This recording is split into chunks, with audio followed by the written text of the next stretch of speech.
Hi, I'm Rick Fisher, Executive Director of Heartland Men's Chorus. Thank you for joining us for Brave, the spring concert of our 35th season. We couldn't have imagined that this season would be all virtual, but we've been blessed that our music and message has gone far beyond the borders of the region in which we sing. So we're grateful to have this opportunity to sing for you tonight and bring our music to you right where you are.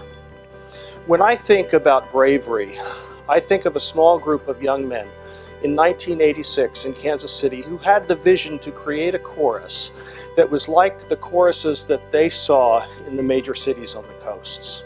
In those early years, it was a brave act for them just to be on stage and appear in public as a gay chorus.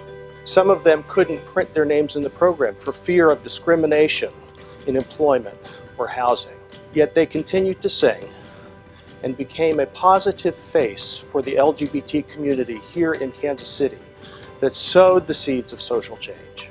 Because of their bravery, that small chorus grew, and today has become a beloved part of the diverse cultural and art scene here in our region. So we thank you for this opportunity to share our music with you, to share our stories, and to remind you of those who have been brave for you. Thank you.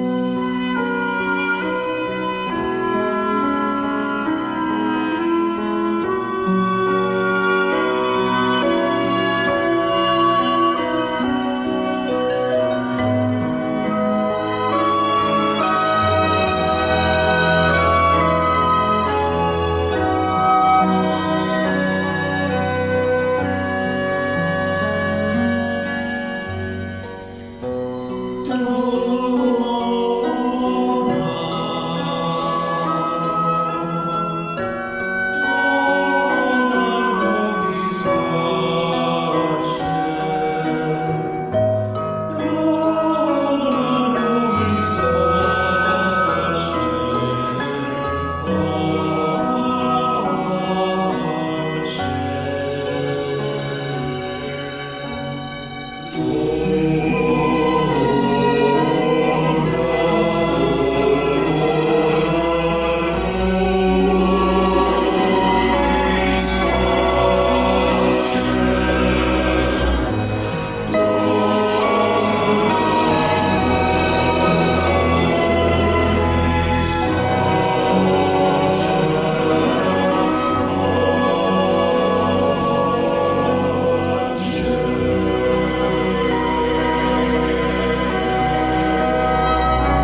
Hi, I'm Sean Cullen, Artistic Director for the Heartland Men's Chorus.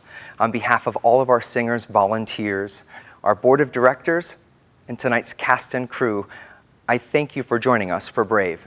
The stories and songs you'll hear tonight come from the hearts of our very own members. They come from a vulnerable space of showing you how they moved through challenge and how they defined the word brave. So tonight, we hope that those stories and songs inspire you to stay patient and stay brave as we all enter a new normal. And that new normal, it's going to include us back on the stage. So, thank you so much for joining us. Without further ado, Brave.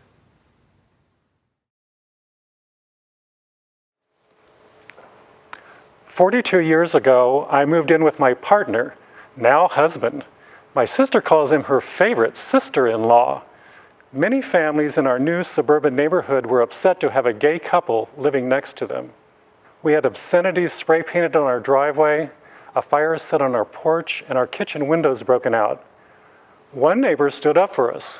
When other neighbors expressed concern for their children, she told them, 'Oh, don't worry about your children, worry about your husbands.' Rather than consider moving or bringing more attention to the rejection, we chose to focus on our home and garden.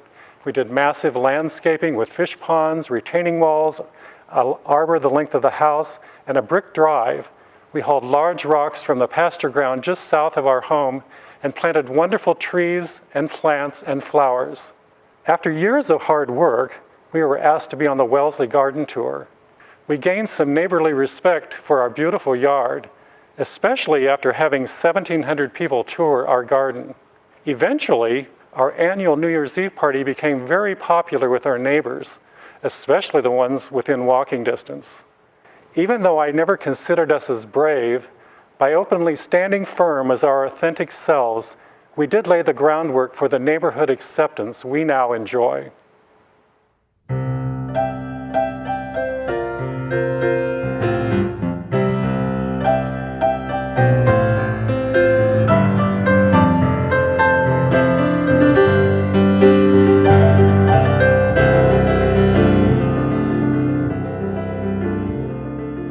Everything has its season, everything has its time. Show me a reason and I'll soon show you a rhyme. Cats fit on a windowsill, children fit in the snow. Why do I feel I don't fit in anywhere I go? Rivers belong where they can ramble. Eagles belong where they can fly. I've got to be where my spirit can run free. Gotta find my corner of the sky.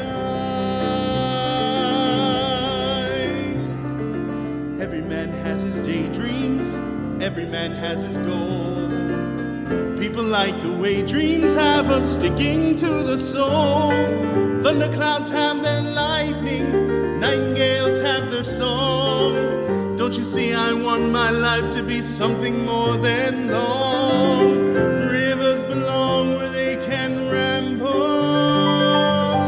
Eagles belong where they can fly. I've got to be where my spirit can run free. Gotta find my corner of the sky.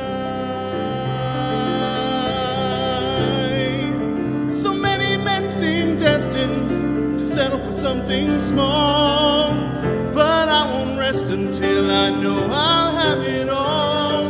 Don't ask me where I'm going, just listen when I'm gone. Far away you'll hear me singing softly to the dawn. Rivers belong where they can ramble. Eagles belong where they can fly. I've got to be where my spirit can run free. Gotta find my corner of the sky.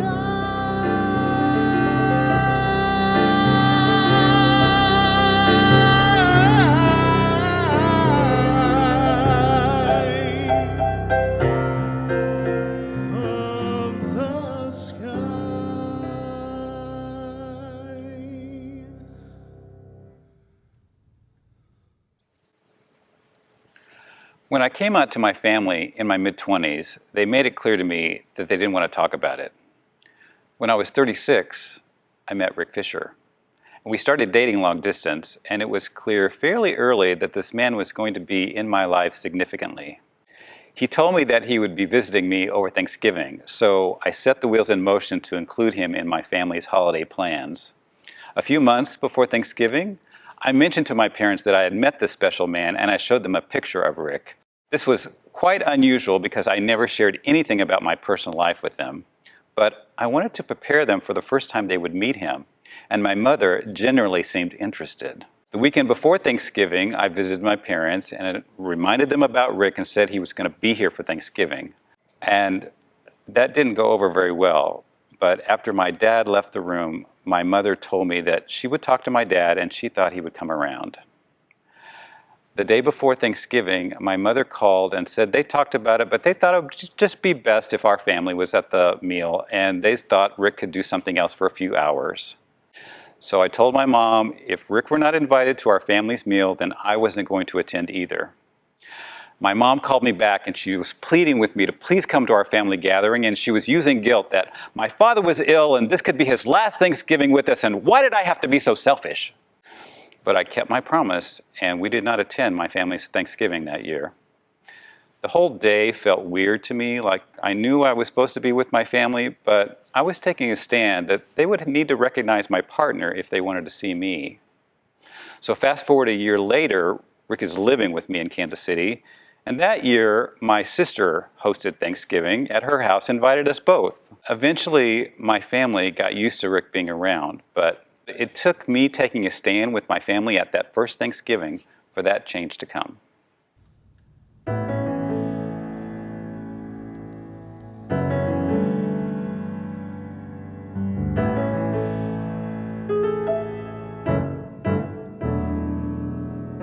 Jenny's afraid of water.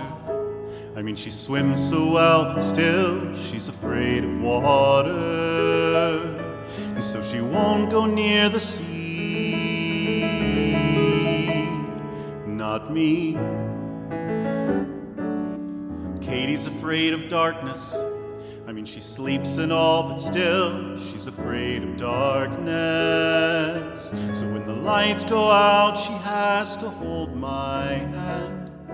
I don't understand. I'm not afraid of anything, be it mountains, water, dragons, dark, or sky. I'm not afraid of anything. Tell me, where's the challenge if you never try? So watch me fly, I'm not afraid.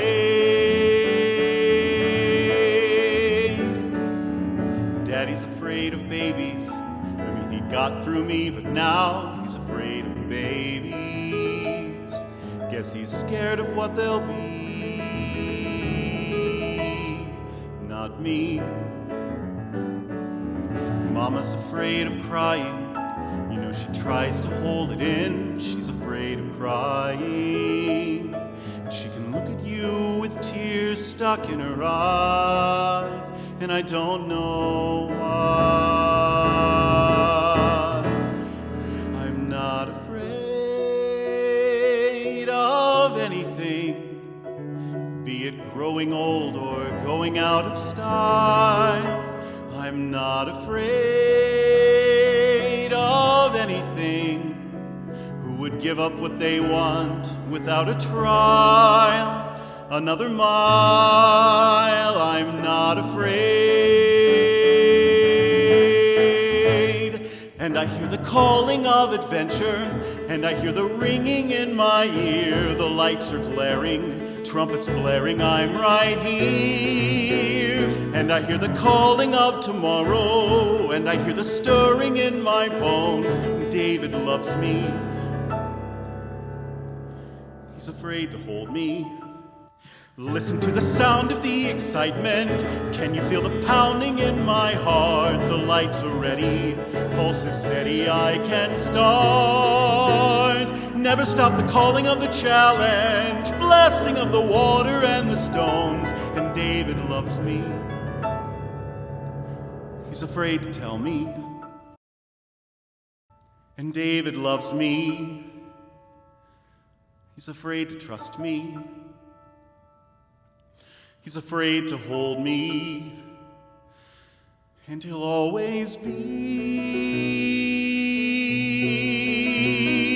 He's afraid of me.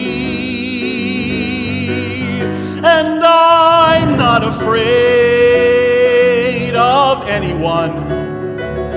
I am sure to win with anyone at all, and I'm not afraid of anyone.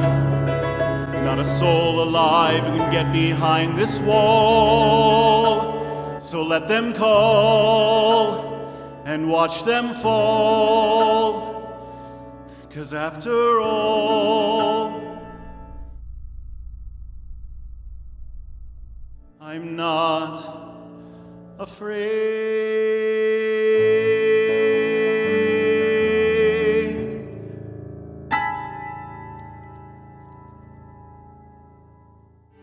Countless acts of bravery have been performed by the Heartland Men's Chorus and its family for over 35 years, and countless acts will be performed before we're through.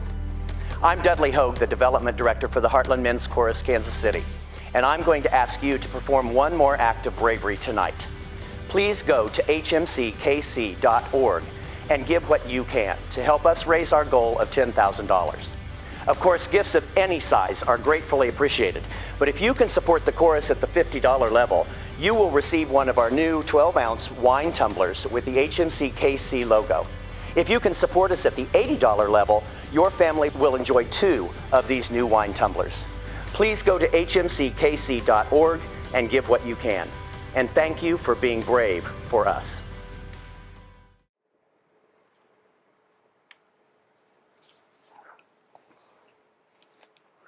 My first partner, Bobby, was several years older than I was. Because he was more experienced, I was more than happy to play Robin to his Batman. He made me feel secure and protected. In the fall of 1987, he started having skin problems on his legs. It started as bacterial infections, and by the time that was healed, there was a fungal problem. Finally, his doctor asked if he was in a high-risk group for HIV, and he admitted that he was. He went to get the blood test result while I was at work. Then he called asking if I could come pick him up. I found him in the outdoor smoking area at St. Luke's. The news was bad. I held his hand and let him tell me. He broke down crying. I didn't know how to help other than to just be there with him. If I'd gotten upset, I could see the 2 of us spiraling out of control. I needed to be a stable influence, a solid spot for him to stand on, just as he's always been for me. When I tested positive too, I pushed my fear and panic down and put a lid on him. Those feelings weren't helpful. I needed to step up. When he needed care, I got an aide to come during the day. When he needed IV medication, I learned to operate the pump. When he couldn't stand on his own, I helped him into the shower and helped bathe him. When he couldn't manage the stairs in our home, I got a hospital bed put in on the first floor. In order to hear him if he needed me, I slept in the recliner in the living room. I lost him in 1991. A few months later, I was at my doctor's office, and the nurse, Molly, complimented me for how I'd supported Bobby during his illness. I loved him. What else would I do? I asked. Then she told me the horror stories of couples that would break up when one got sick, of the families that would wrest control from the other partner, of guys that died alone. I didn't decide to be brave. Love made me brave.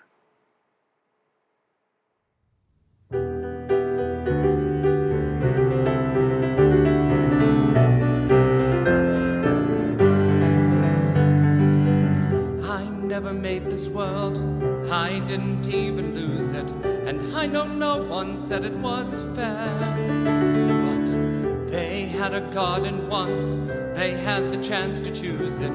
They gave it away, including my share. And now we're lost in the wilderness, lost crying in the wilderness. And if anyone's watching, it seems they couldn't care less. We're lost in the wilderness.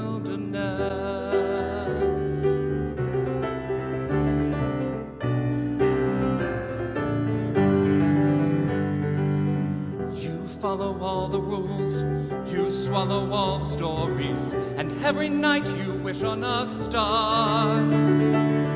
Dreaming your day will come, trusting in allegories, and every morning, boy, look where you are.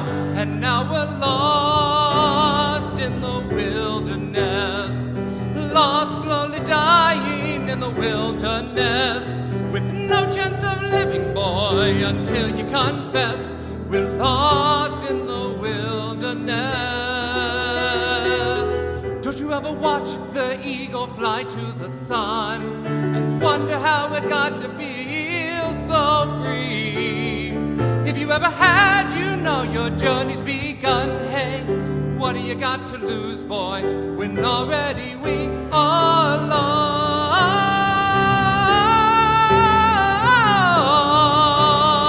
in the wilderness? And where we are headed, boy, I couldn't even guess, but off we go without a warning, running as we hit the ground, where our future lies a morning, where our hearts are outward bound, till one bright and distant morning we may stop and look around, and there in the wilderness finally we'll be found.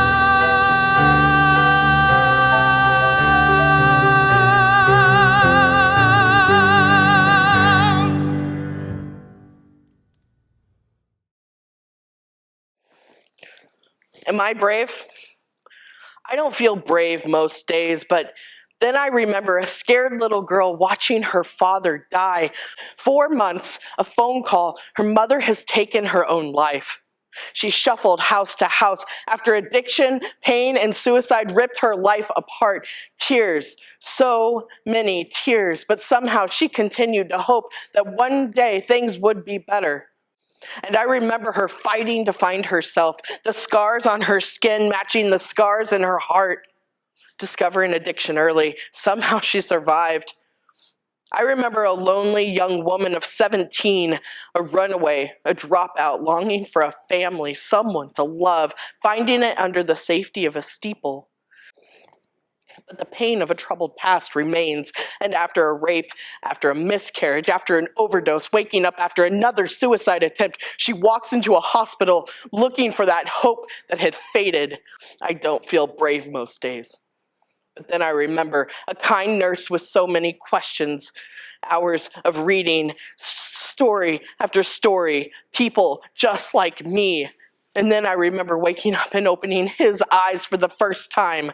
And I remember walking across that cold hospital room floor, looking into the cracked mirror. There was no longer a stranger there. It was just him looking back as the pieces fell together. Weeks later, I remember sitting scared, so afraid to lose another family, but knowing I needed to live this newfound truth. Transgender, I say. And again, later, gay. My name would come from the dad that didn't have to be. Patrick, he says, and tears stream down my face. Claimed, wanted, loved. As my outward appearance begins to change, so does the company I keep. I find a place where I can discover this new me, and I begin to find a new voice, a new song, healing in every note through the changes I'm singing again, this new hope. As I look in the mirror each day and see those familiar eyes looking back from a new face, I'm grateful for the journey behind me, but even more so for the one ahead. No, I don't feel brave most days, but today I do.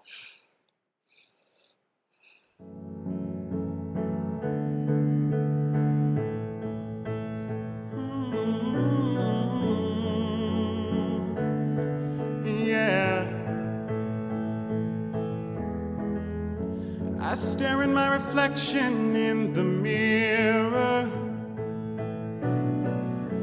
Why am I doing this to myself? Losing my mind on a tiny error. I nearly left the real me on the shelf. No, no, no, no, don't lose who you are in the blur of the stars. Seeing is deceiving, dreaming is believing. It's okay not to be okay. Sometimes it's hard to follow your heart, but tears don't mean you're losing. Everybody's bruising. Just be true to who you are. Who you are, who you are, who you are. No, no, no, no, no, no, no.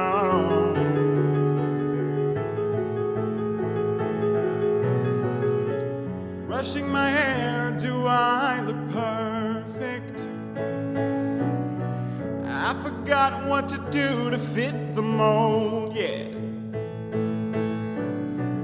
The more I try, the less it's working. Yeah.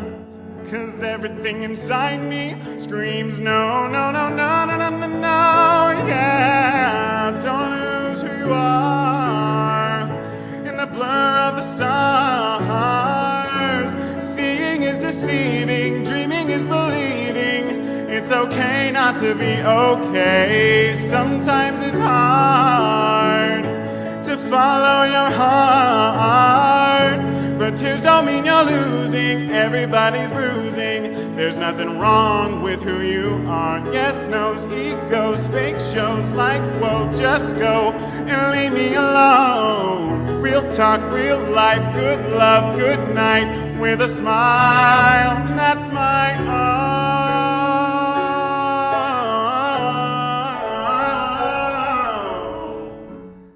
That's my own. Yeah.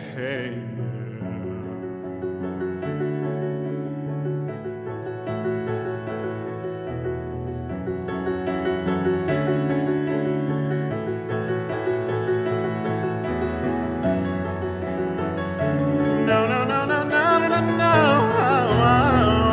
Don't lose who you are in the blur of the stars. Seeing is deceiving, dreaming is believing. It's okay not to be okay. Sometimes it's hard to follow your heart, but tears don't mean you're losing. Everybody's bruising. There's nothing wrong with who you are. Yeah. No.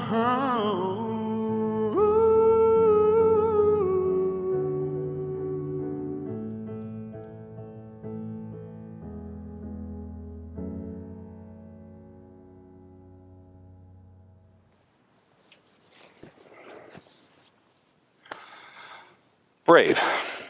That's not typically a word I would use to describe myself.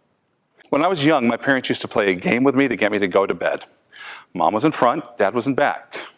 We were a choo-choo train going up the stairs to my bedroom where we would say prayers and then Mom and Dad would hug and kiss me goodnight. Until one night when my father felt the need to tell me that men don't hug and kiss, they shake hands. I knew there was a message under that I couldn't articulate. It was around that time that a classmate first called me a homo. I didn't even know what the word meant, but I did know it was something that I shouldn't be. As time went on, I learned what the word meant, along with a few other words like queer and faggot. I was still discovering who I was when I learned to hate myself. It came from family, friends, and not so friends. Being gay was a bad thing. For 31 years, I prayed and worked hard to change my relational and sexual orientation. 10 years in was my first experience with conversion therapy. That went on for 2 years.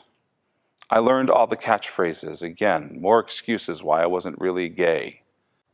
Then I got married. This was supposed to be a big part of the healing process. We did bring 4 wonderful and gifted children into the world, but through it all, nothing changed. Then I started asking questions. I know that God can change me, but why doesn't he? Has he actually changed anyone? If God hates homosexual behavior, why won't he take this away instead of letting me suffer? First, one night I was driving home, going south on Holmes here in Kansas City, and I stopped at a red light at an intersection. I was just kind of looking out the window, not thinking about anything, when suddenly out of my mouth came the words, "I like being gay." It was like another conversion. Literally, I felt a huge weight go off my shoulders. I was relieved, content, happy, and I was also very sad. I knew that I was going to have to say goodbye to my old life. So I started my authentic life, excited about not hiding anymore, learning about more who I really was, sad about the people that I've hurt, and terrified that at 51 years old, I would never find love and be alone for the rest of my life. I needn't have worried. Chip and I have been together now for 5.5 years, and now I know what love is supposed to feel like. I still have my faith, knowing that I can be gay and a Christian at the same time. And I have a great community that helps to remind me that I am the way God made me and that he loves me. And I'm head over heels in love. And I finally have a place to belong.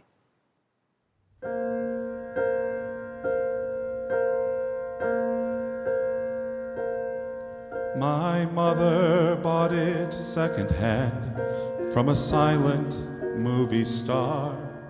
It was out of tune, but still I learned to play. And with each note we both would smile, forgetting who we are. And all the pain would simply fly away. Something second-hand and broken still can make a pretty sound, even if it doesn't have a place to live. But the words were left unspoken when my mama came around. But that second-hand white baby grand still had something beautiful to give.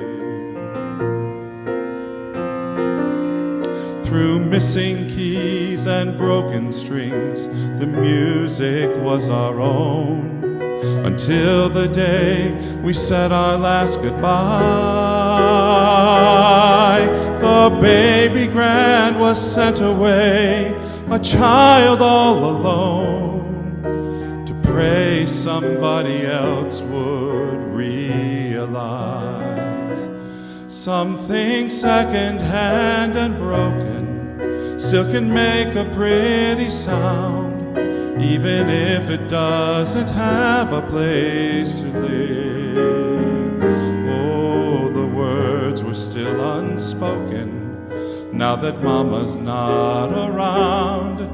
But that second-hand white baby grand still had something beautiful to give. For many years the music had to roam, until we found a way to find a home. And now I wake up every day and see her standing there, waiting for a partner to compose. And I wish my mother still could hear that sound beyond compare. I'll play her song till everybody knows that something second-hand and broken still can make a pretty sound.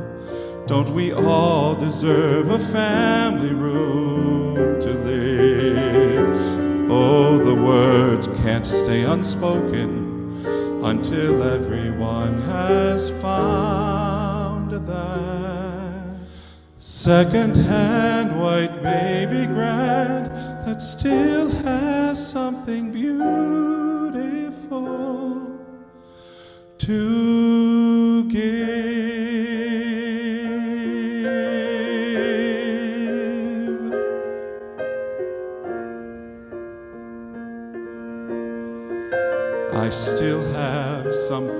beautiful to give.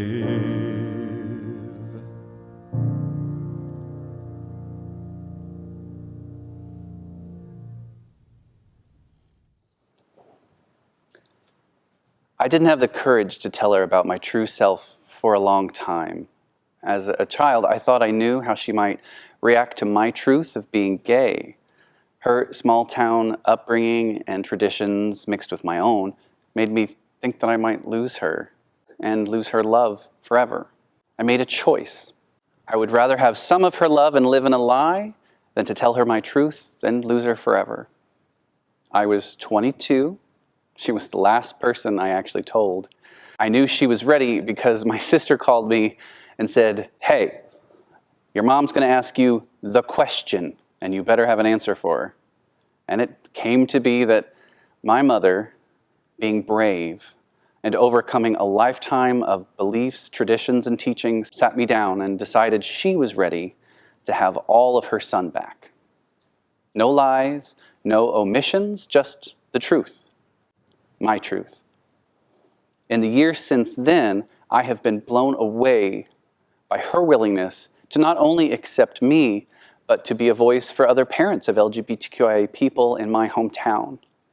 She sought out getting help and answers from a distant PFLAG group in St. Charles, but when she decided that she wanted to lead, not just listen, she founded her own chapter of PFLAG in my hometown of Hannibal, Missouri. She has accepted me, my partners, and my friends. She's been a proud HMC mom, never missing a concert and even traveling to Denver to see us. She has more than silenced that little voice that's in the back of your head that says, if you lose her, if you will tell her. She has shown me time and time again that a mother's love knows no end. She's my hero. She's my mom. And she's been there for me in my joys and in my sorrows. And I can never fully express how deeply I love her, no matter what.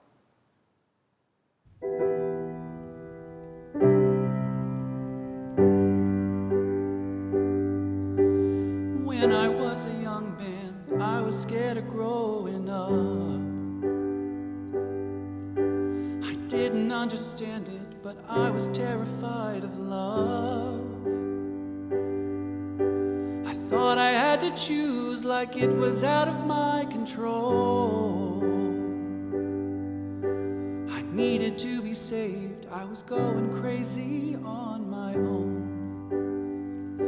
It took me years to tell my mother I expected the worst. I gathered all the courage in the world. She said, I love you no matter what.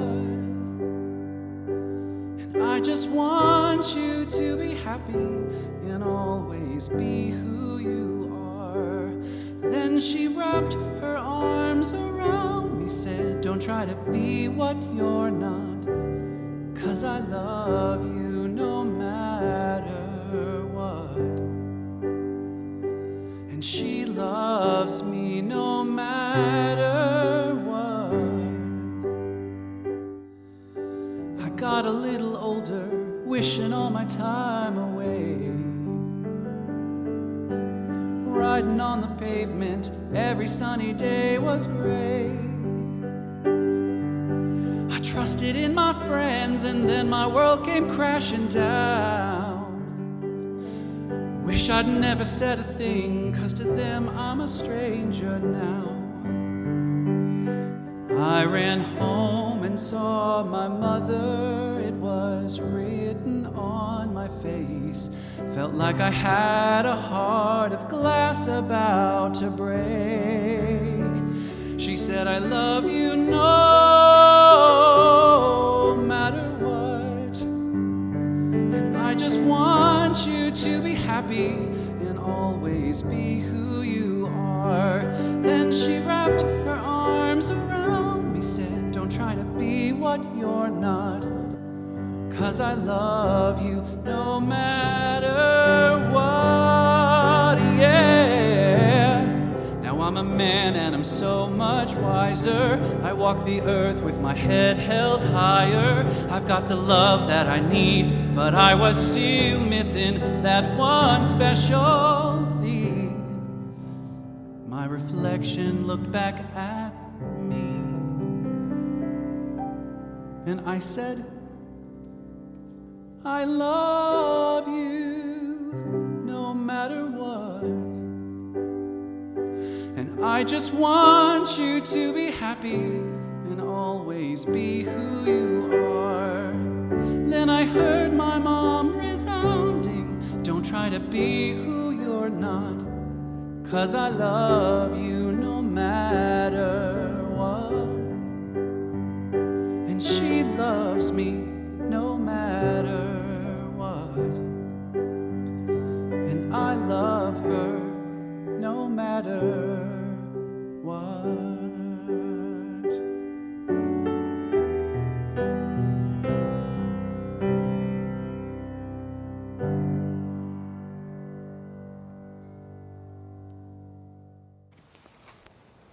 Hello. In 1985, I was a member of the Heritage Chorale at University of Missouri, Kansas City, the Conservatory of Music. In 2015, a very good friend of mine, Dr. Dustin Cates, came to me and said, what do you think? I had suffered a vocal injury, and he knew I was suffering from great, great depression.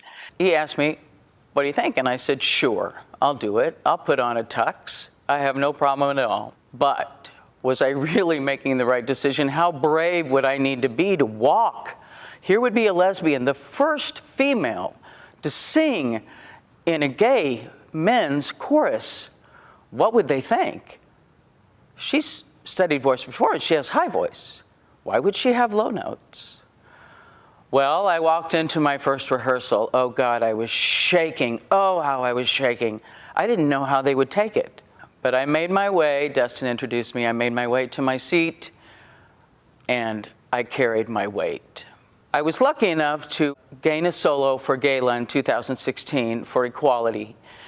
And after I was done, I knew I had made it when Brandon came to me and hugged me, crying, saying, you rock.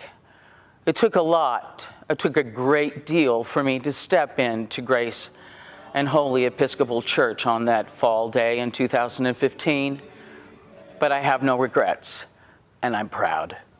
These men are my family, they are my brothers, and I love them with all my heart.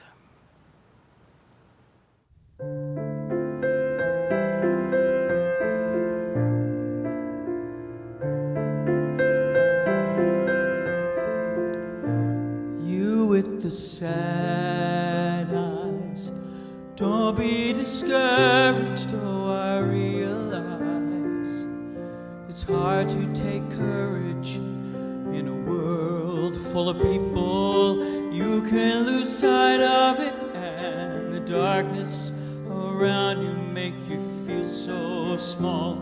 And I see your true colors shining through, and I see your true colors, and that's why I love you. So don't be afraid to let them show your true colors. Your true colors are beautiful like a rainbow.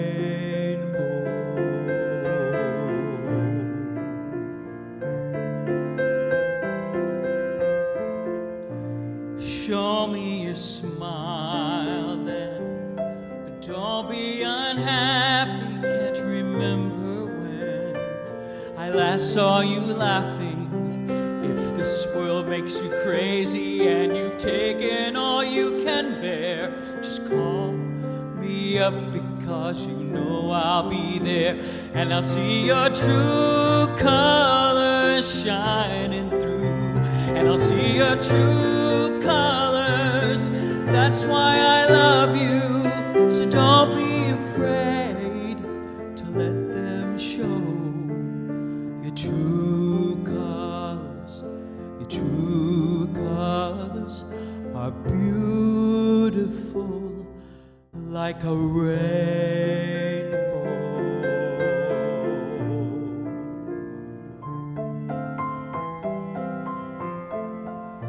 Show me your smile then. Don't be unhappy, can't remember when I last saw you laughing. If this world makes you crazy and you've taken all you can bear, just call me up because you know I'll be there. And I see your true colors shining through. I see your true colors, and that's why I love you. So don't be afraid to let them show your true colors, your true colors, your true colors are shining through. And I see your true colors, 'cause that's why I love you. So don't be afraid to let them show your true colors. Your true colors are beautiful, like a rainbow.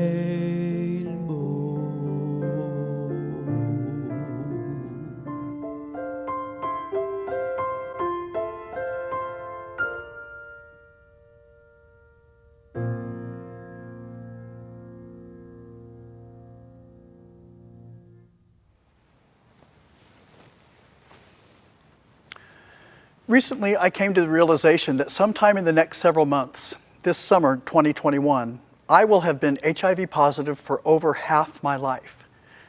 It's a milestone I didn't expect to reach. I was diagnosed in 1993, and back then, the prognosis wasn't good.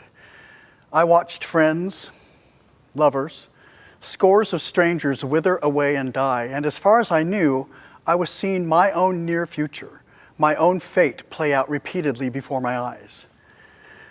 It was a trying, terrifying time. To say the least, I've been remarkably, extraordinarily fortunate to make it to the year 2021. And from the beginning of my journey with HIV, I didn't see much point in keeping it a secret. At first, it was because I didn't expect to see the year 2000, and if I was going to die, I didn't want my death to be meaningless. Then, as HIV became increasingly manageable, and it was clear I wasn't going to die anytime soon, speaking out became much more about activism and advocacy, destigmatizing the disease so folks would get tested and be treated. Today, 1 in 4 people in the US with HIV don't realize they're infected, so I have to keep speaking out. I don't know if that's been being brave all this time, but it was and is the right thing to do. Yet, years before my HIV diagnosis, I was being treated for another condition that I haven't spoken much about, and that's mental illness. I am a mentally ill person, and it's fascinating to me how it's been easier to speak about having HIV/AIDS for the last 28 years than it has been to talk about being mentally ill.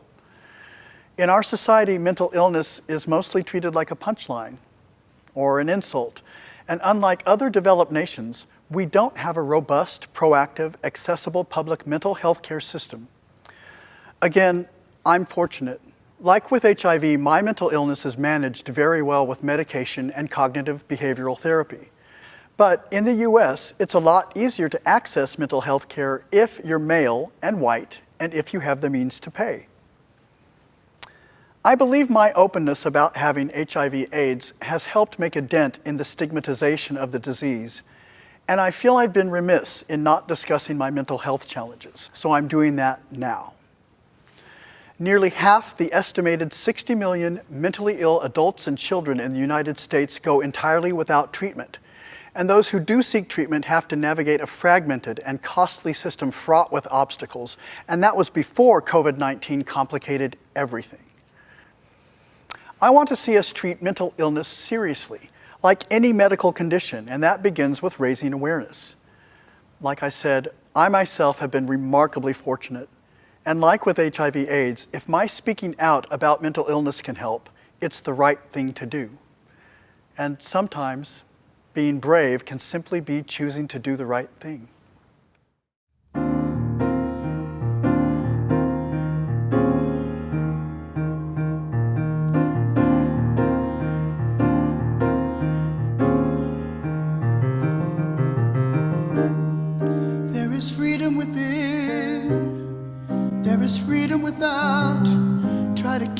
deluge in a paper cup. There's a battle ahead. Many battles are lost, but you'll never see the end of the road when you're traveling with me. Hey now, don't dream it's over. Hey now, when the world wants in, they come to build a wall between us. We know they won't win. Now I'm towing my car. There's a hole in the roof. My possessions are causing me suspicion, but there's no proof.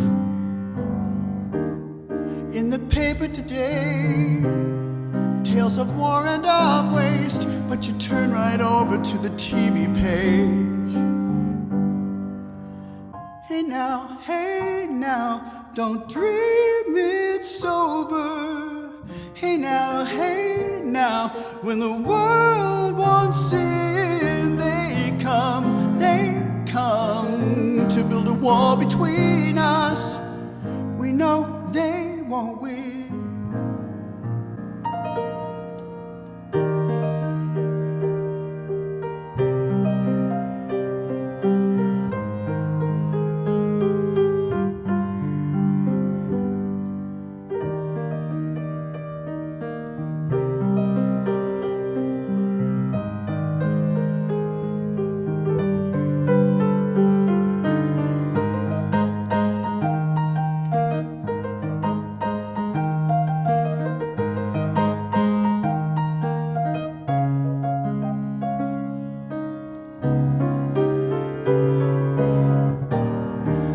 Walking again to the beat of a drum, and I'm counting the steps to the door of your heart. Only shadows ahead, barely clearing the roof. Get to know the feeling of liberation and relief. Hey now, don't dream it's over. Hey now, when the what's in, they come to build a wall between us. We know they won't win.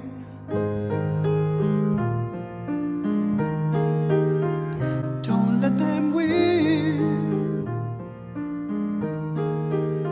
Don't let them win.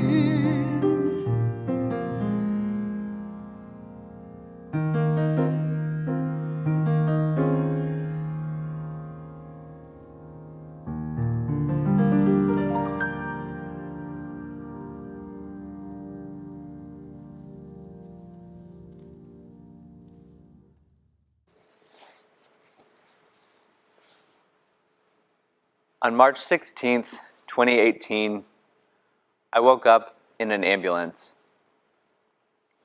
I had no idea what was going on, and I was terrified.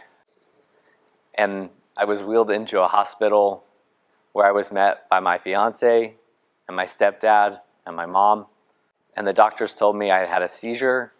They found something called a cavernous angioma. We started taking a crash course in neuroscience and neurosurgery, planning for surgery, planning for the worst and hoping for the best. I made peace with all of the demons that I had, because when you're getting ready for brain surgery, you don't know what you're going to expect. Then that morning on May 31st, my family and my best friend and I went to the hospital. I remember seeing the artwork in the hospital. I remember them all looking brave for me. And then I remember waking up. My family was there. They helped me find ways to be brave in those moments. My mom held my hand while I learned to walk again. Working with a speech therapist to be able to say, spell, speak the way that I did before. It was so hard, but it was something that I needed to go through because it taught me what being brave really is. You see, being brave isn't what we see in all these movies, these crazy feats of strength. Being brave to me is finding a way back into a normal life when you've been through something really hard, and realizing that love can overcome even the worst of circumstances. We can all be brave, but we need each other to do that.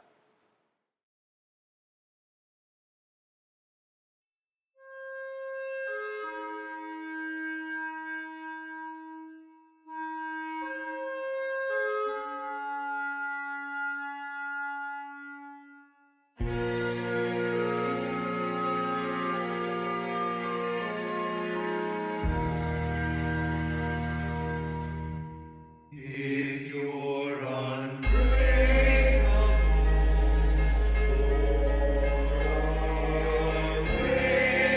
unbreakable, and maybe then you'll rise when others fall.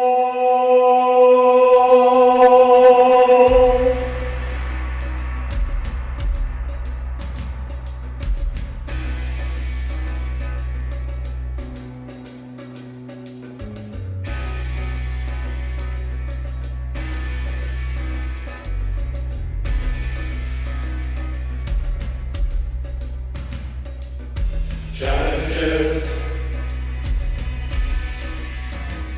Everybody gets their share. Obstacles. Everybody has their share. Everybody Everybody faces rain. Everybody could complain.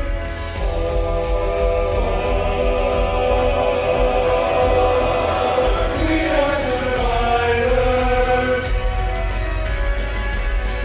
We are the ones who stand together. We are survivors. Hand in hand, in hand, in hand. Promises. Oh, promises. Everybody breaks a few.